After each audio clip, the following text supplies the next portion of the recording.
Tonight, we travel back to a world of mud, frost, and endless marching. A world where armies stretched across the European continent like tides of humanity, driven by ambition, by loyalty, and by fear. A world under the shadow of one man's vision, Napoleon Bonaparte. But this is not his story. Not yet. Tonight, we begin among the countless men who followed him, the soldiers who carried muskets heavier than their hopes, the men who trudged through rain and snow for an empire they would never see. Men whose names we will never know, whose dreams melted into the cold European mud 2 centuries ago. So, settle back, let your breathing slow, and imagine yourself among them, the rank and file of Napoleon's Grande Army. You are not a hero tonight. You are one of thousands, a small heartbeat in a vast machine of war. This is the rhythm of their lives, the sound of boots against the earth, and the long silence that followed. Let's begin. Imagine waking before the sun in a field that has turned to frost. Your breath clouds the air as you push aside the stiff canvas of your tent. The world is still half dark, shades of gray and blue spread across the horizon.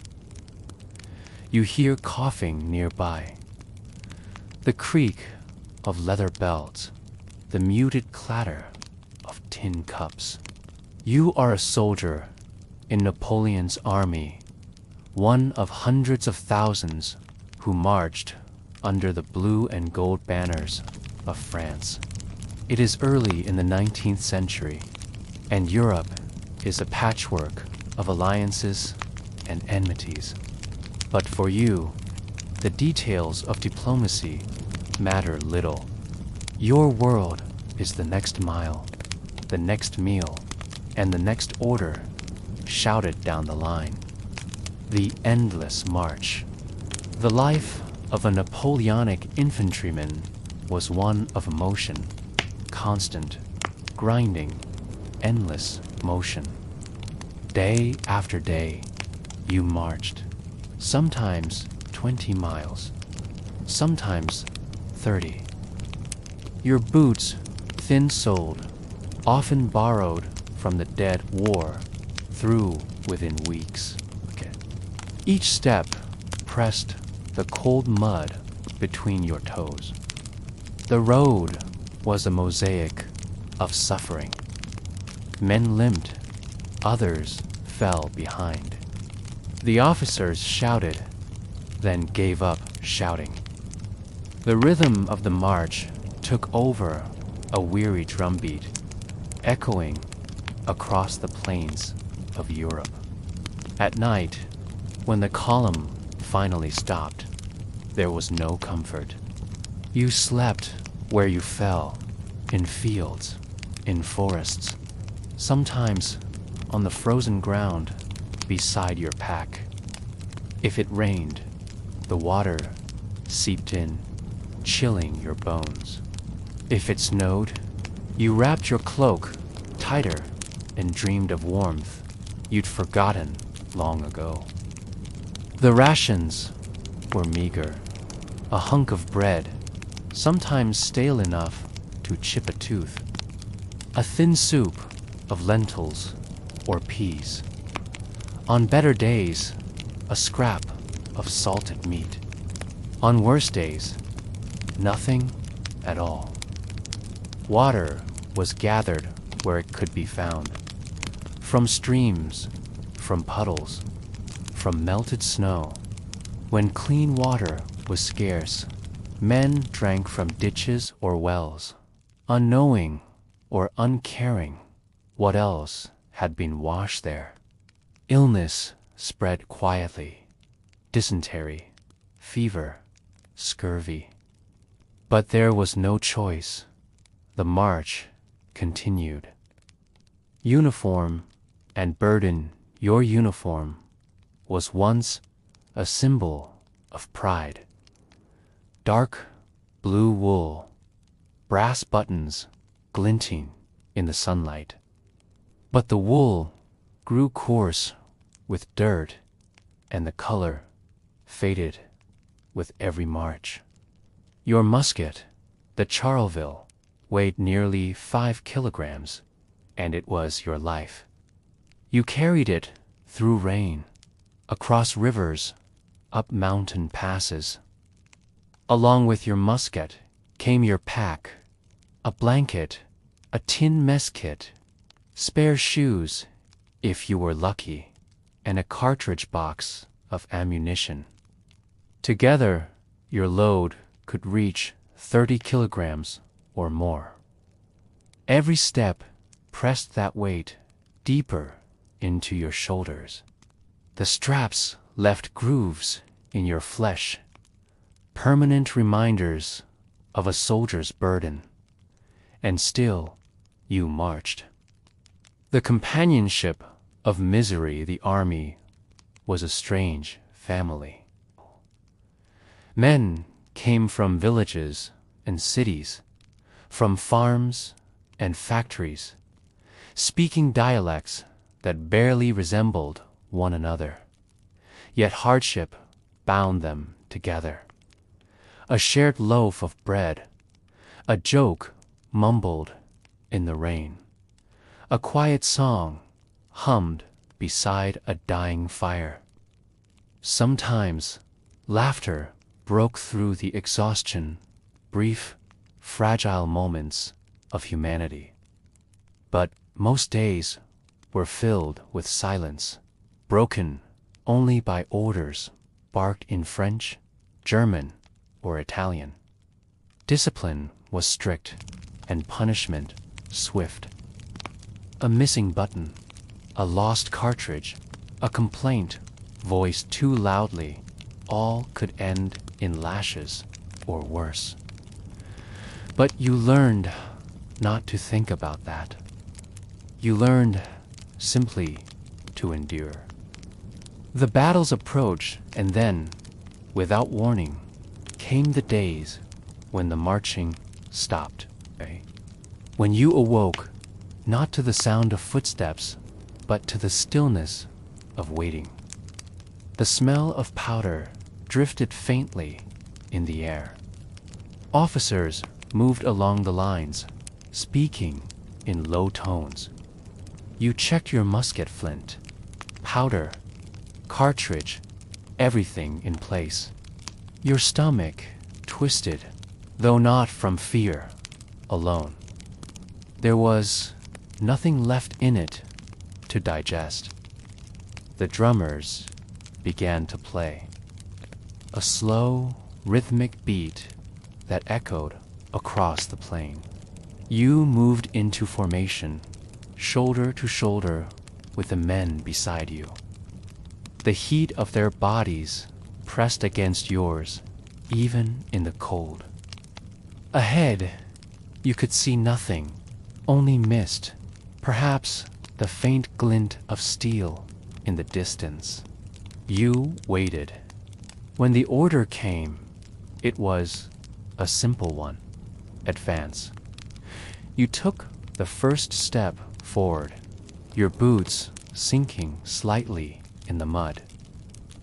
The musket was heavy in your arms, your heart steady but distant, as though it belonged to someone else. Smoke soon filled the air. The noise came all at once, thunderous, chaotic, all-consuming. But even here, in the midst of battle, there was routine: prime, load, aim, fire. The rhythm of obedience. Many did not return from those fields. But for those who did, the march continued. Another road, another horizon. Always forward. Moments between there were quieter days, too, when the army paused in a small village, and you found yourself near a hearth for the first time in weeks. The warmth felt foreign. The simple act of sitting, of removing your boots, of washing your face in a basin of clear water, felt like luxury beyond measure. You might trade a button or a trinket for a cup of wine, or share stories with locals through gestures and laughter. For a brief evening, you remembered that you were human. And then, the next morning, the drums began again. You packed your things, you fell into line, and the world became a blur of mud, smoke, and silence once more. This was the rhythm of a soldier's life in Napoleon's army, the endless march between hunger and hope.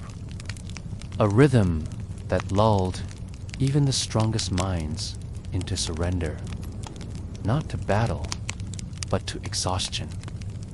A rhythm that has long since faded into the quiet pages of history, yet still echoes faintly if you listen closely enough. Pause, ambient wind fades, replaced by the soft sound of a quill scratching across parchment. And while these men toiled in the fields and on the front lines, their leader was crafting an empire, one that would rise higher and fall harder than any before it. In our next part, we'll follow the path of that man, Napoleon Bonaparte, from the glory of conquest to the slow unraveling of ambition. As the soldiers marched on, their emperor watched from afar, not always above them, but always before them. Napoleon Bonaparte, the man whose name still carries the weight of both brilliance and downfall. He began as an outsider, a Corsican boy born in a place more known for olive trees than empires. His accent marked him as different, his origins humble, his ambitions limitless. He rose through the ranks not by birthright, but by talent, by the sheer force of will that seemed to radiate from him. In the beginning, his armies were lean, quick, and hungry for victory, much like the man himself. He understood the rhythm of war, the pulse of strategy. His mind worked in patterns and geometry, seeing fields of battle as living chessboards, and for a time, the world seemed to bend before him. But tonight, we are not tracing his rise. We are following the long, slow arc of his fall. The years when the drums grew heavier, the soldiers more weary, and the dream of empire began to decay beneath its own weight. The weight of an empire, my 1810, the Grande Armée had marched farther than any European force before it. Spain, Austria, Prussia, all had felt its might. Napoleon's empire stretched from the Atlantic to the edge of Russia. Yet, For every mile gained, another soldier fell. For every victory parade, another village lay in ashes. Empires, like men, have appetites, and Napoleon's was insatiable. In 1812, he turned his gaze east toward Russia. It was to be his greatest triumph or his undoing. Imagine now, once more, that you are among the men in his army. The year is 1812, and you are marching toward Moscow. The summer sun beats down, the dust thick on your tongue. You carry everything you own on your back: musket, blanket, and dwindling supplies. At first, the land is green and rich, but as you press deeper into the Russian plains, the fields empty, the wells dry, and the villages vanish into smoke. The Russian army retreats, burning its own land as it goes. It is a cruel, deliberate strategy, denying you everything you need to live.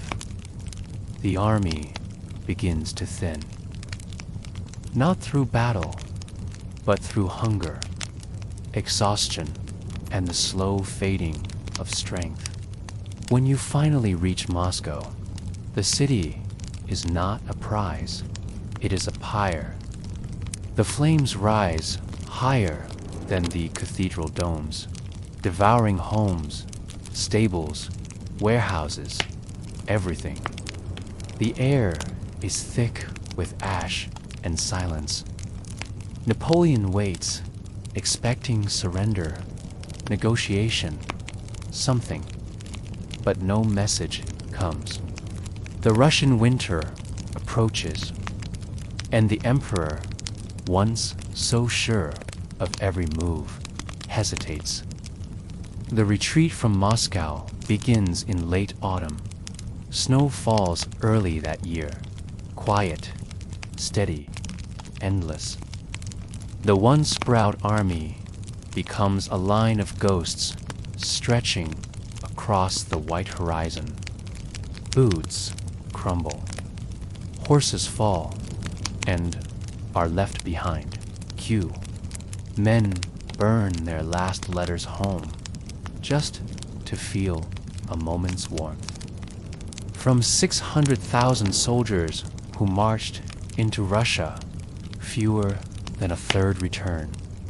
Of those who survive, many are scarred, frostbitten, hollow-eyed. The empire's heartbeat falters, but Napoleon does not stop. He cannot. The long unraveling over the next few years, his enemies close in: Britain, Prussia, Austria, Russia, nations once divided, now united by a single purpose: to end him. France, exhausted by years of war, begins to lose faith. Even those who once adored him now question the cost of his ambition. By 1814, Paris itself is threatened. The emperor abdicates and is sent into exile, a small island in the Mediterranean called Elba. He walks its shores quietly, watching the sea, perhaps wondering how the world had turned so quickly against him. But Napoleon is not a man who sits idle. In the spring of 1815, he escapes. He sails back to France with only a few hundred loyal men. As he marches toward Paris, soldiers sent to arrest him instead fall to their knees. They weep, they cheer, they cry out his name: Vive l'Empereur! For a brief moment, the old fire returns. The 100 days begin. Europe trembles once more. The last battle, Waterloo. The name has become a metaphor for finality, for defeat, for the inevitable turning of fortune's wheel. On the morning of June 18th, 1815, the rain falls gently over the fields of Belgium. The air is thick with mist, the ground soft with mud. Napoleon surveys the land from his horse, calculating distances, reading the terrain as he always did. Every hill, every hedge, every patch of ground a possible advantage. But the years have changed him. He is older now. He suffers from illness, from exhaustion. And across the field stands the Duke of Wellington, a man as disciplined and deliberate as Napoleon was instinctive and daring. The battle lasts all day. Lines advance and break. Cavalry charges sink into the mud. Smoke drifts low across the fields, obscuring even the sun. And then, as the evening falls, the Prussian army arrives, fresh, determined, unbroken. The tide turns. The French line collapses. As darkness descends, Napoleon's fate is sealed. He rides from the field in silence. The rhythm of his army, once the heartbeat of Europe, falls still. The island and the silence, this time, there is no grand return. He is captured, sent not to Elba, but to a place far more remote, the island of St. Helena in the South Atlantic. There, surrounded by cliffs and ocean, he spends his remaining years in quiet exile. He walks in the garden of his small house, dictating his memories to those who still believe in him. He speaks of destiny, of fate, of glory. But the sound of the sea drowns him out. It is strange, perhaps, to think that a man who once commanded millions would die listening to waves instead of applause. But such is the rhythm of history. Every rise contains its fall. Every march leads, eventually, to stillness. Soft pause, the sound of waves fades gently. The soldiers who once followed him scattered. Some returned home, broken but alive. Others never left the fields where they fell. And yet, in quiet corners of Europe, old veterans still told stories of the emperor, of the marches, the victories, the impossible dream that carried them across continents. Brief, reflective tone. Their loyalty did not survive history's judgment, but perhaps it did not need to. In their eyes, they had walked beside greatness, even if it had cost them everything.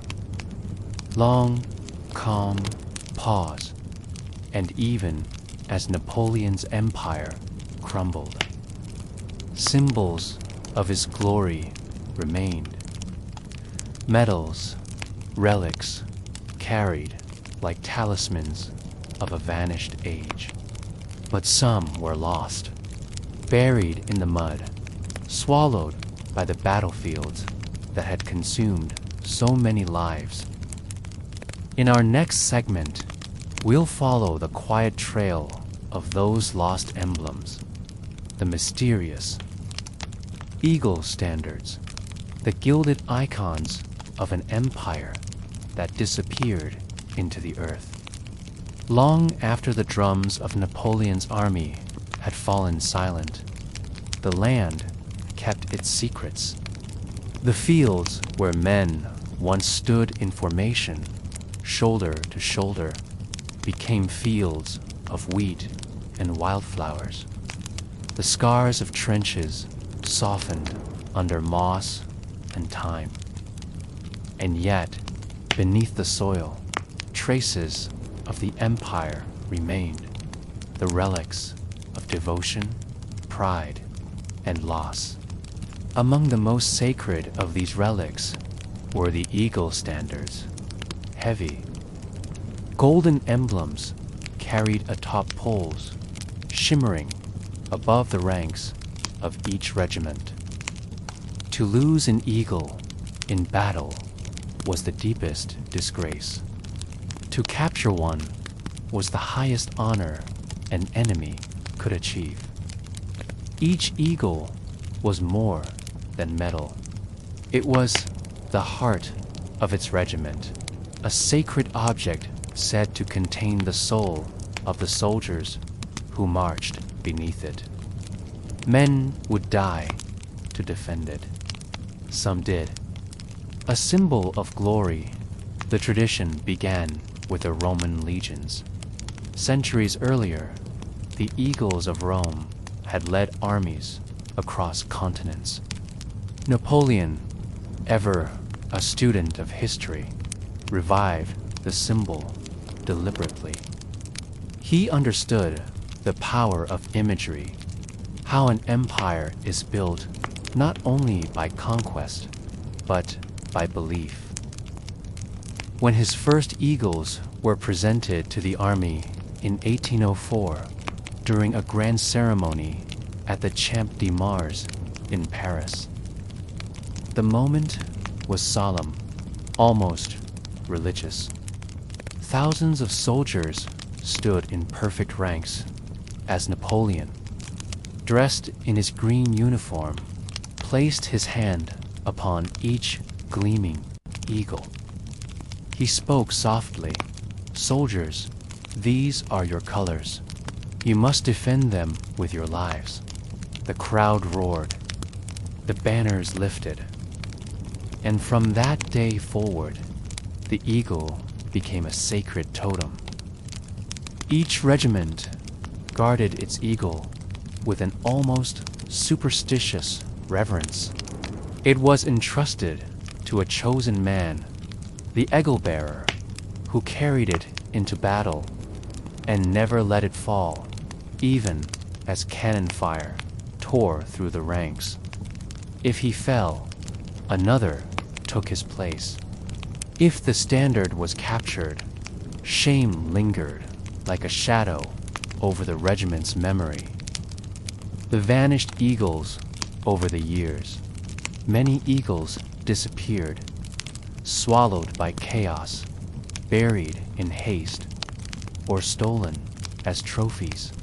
Some were taken by enemies, displayed in royal palaces, or hidden in private collections. Others were lost in retreat, cast into rivers, abandoned in forests, or deliberately buried to keep them from capture. When the French army fled from Moscow in 1812, entire wagons of banners, drums, and eagles vanished into the snow.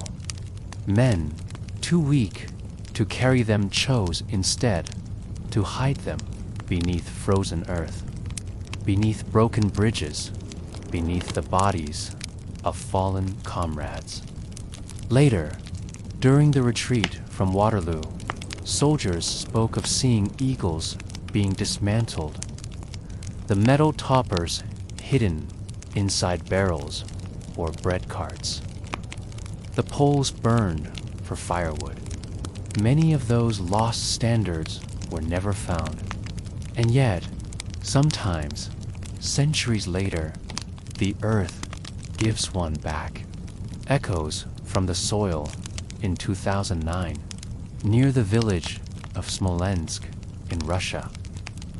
Archaeologists uncovered fragments of French military gear, uniform buttons, musket parts, and a fragment of gilded bronze shaped like an eagle's talon. It was corroded, its edges softened by time, but unmistakable in form. Nearby, traces of campfires and discarded cartridges told the quiet story of a regiment that had stopped, rested, and likely died there. The eagle had watched over them until the snow buried them all. Elsewhere, in Belgium, farmers still turn up musket balls and belt buckles when plowing their fields. Sometimes a glint of gold appears, a corner of an insignia, a piece of a standard once held aloft in defiance. Each discovery is like a breath drawn from the past, reminding us that beneath every meadow, history still whispers. More than a lost relic, the missing eagles are more than objects. They are symbols of devotion and disappearance, of men who marched so far and yet never came home.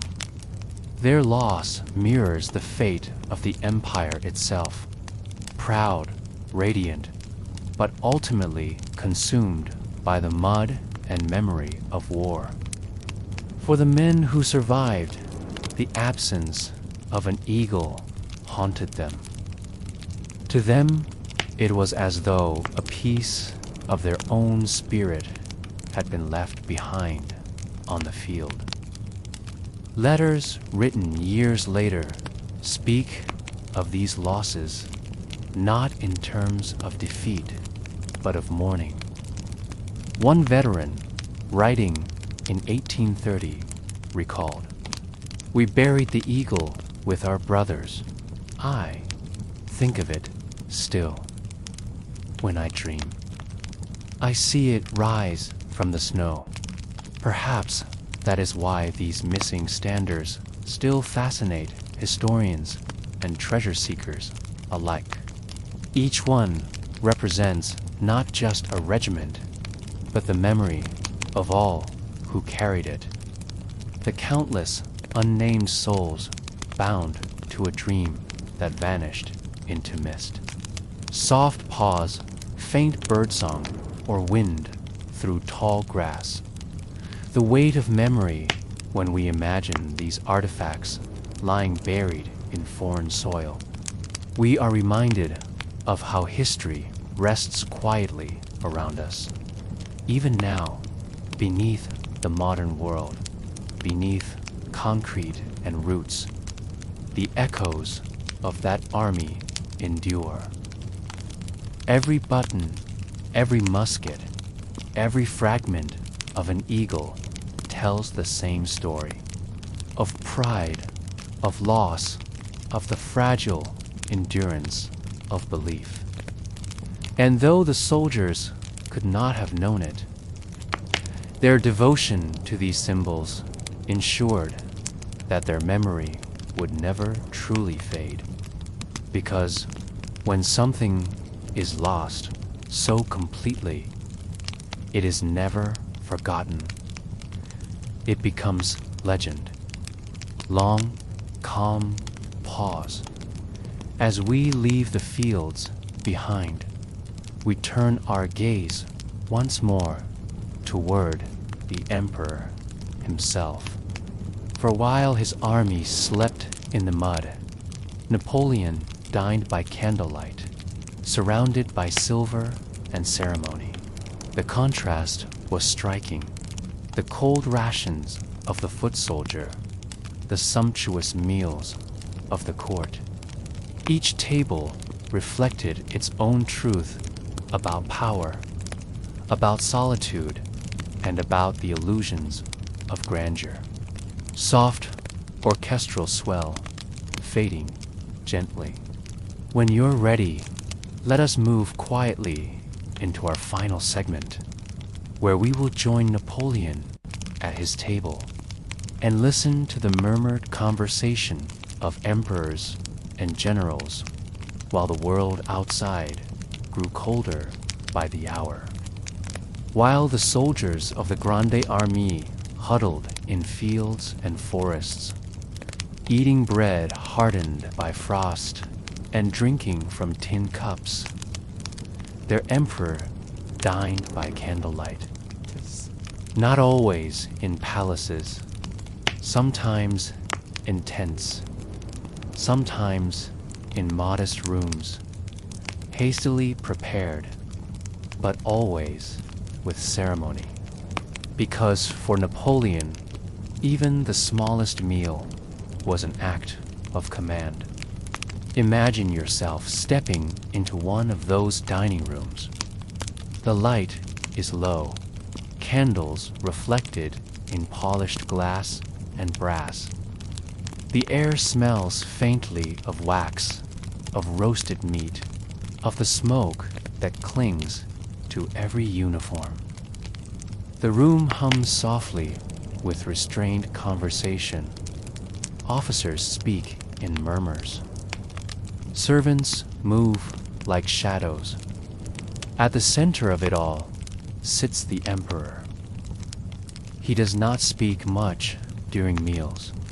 He eats quickly, methodically, as though nourishment is a duty, not a pleasure. Those who dine with him learn to keep pace. Too slow, and you risk offending him. Too fast, and you appear undisciplined. A taste of power, Napoleon's meals were prepared with care, though he himself had simple tastes. He preferred roasted chicken, thin soups, and bread. He drank wine sparingly, more out of form than habit. He detested indulgence, believing that excess dulled the mind. And yet, around him, indulgence thrived. At the height of his empire, dinner at the Tuileries Palace was a performance, a choreography of etiquette and admiration. Crystal decanters caught the candlelight. Gold-rimmed plates gleamed like medals. Music drifted from an adjoining room, a slow and graceful waltz that never interrupted conversation, but simply underlined it, like a heartbeat in the background. Each course arrived with quiet precision, a dish of truffles from Burgundy, a delicate pastry from Paris, cheeses wrapped in linen. Even the water, drawn from special wells, was served in chilled carafes. It was said that Napoleon could eat an entire meal in 15 minutes. He would push away his plate abruptly, rise without warning, and leave the table while others still ate. Conversation would halt mid-sentence. Chairs scraped softly as men stood. The moment he left, the room exhaled. For those who dined with him, the meal was not about food. It was about proximity to power, the chance to be seen, to be remembered, to exist for a few moments in the emperor's gaze. It was both an honor and an ordeal. The emperor's table in the field, even during campaigns, Napoleon's table was carried with him. A portable kitchen, silver utensils, and fine linens traveled in heavy wagons across Europe. While the soldiers cooked over open fires, he dined from China, not out of vanity, but out of order, a symbol that even amidst chaos, the empire remained intact. His valet, Constant, wrote later that the emperor preferred routine above all else. Meals were taken at precise hours, noon and 8 in the evening. If a battle delayed him, the servants still laid out the table, candles lit, waiting in silence until he arrived. There was comfort in the ritual, the same motions repeated, meal after meal, while the world outside shifted and burned. Sometimes, when the night was quiet, he would ask for simplicity. A crust of bread, a few slices of meat, a cup of wine. He would eat alone, reading dispatches by lamplight. His officers would wait nearby, speaking in whispers until he called one forward to discuss the next day's orders. Those who observed him said he seemed both restless and weary, a man unable to stop moving even when standing still. The lonely banquets as the empire began to crumble, the tone of those dinners changed. The laughter faded. The tables grew smaller, the company more subdued. At Elba, Napoleon's dining room overlooked the sea. His servants noticed how little he ate, how often he paused mid-meal to stare out the window, lost in thought. At St. Helena, the pattern repeated. The meals were plain, boiled vegetables, mutton, a bit of bread. The silver plates were replaced by tin. The candlelight still flickered, but there were no guests to impress, no generals to command. Only a handful of attendants and the endless rhythm of the ocean beyond. Sometimes he would speak suddenly, his voice still sharp, though quieter than before. He would recall the great banquets of Paris, the cheers of victory, the glitter of uniforms under chandeliers. But the memories came and went like the tide. The island was patient. It waited. A contrast remembered. It is easy, perhaps, to see irony in this. The emperor who once ruled a continent, now eating in solitude.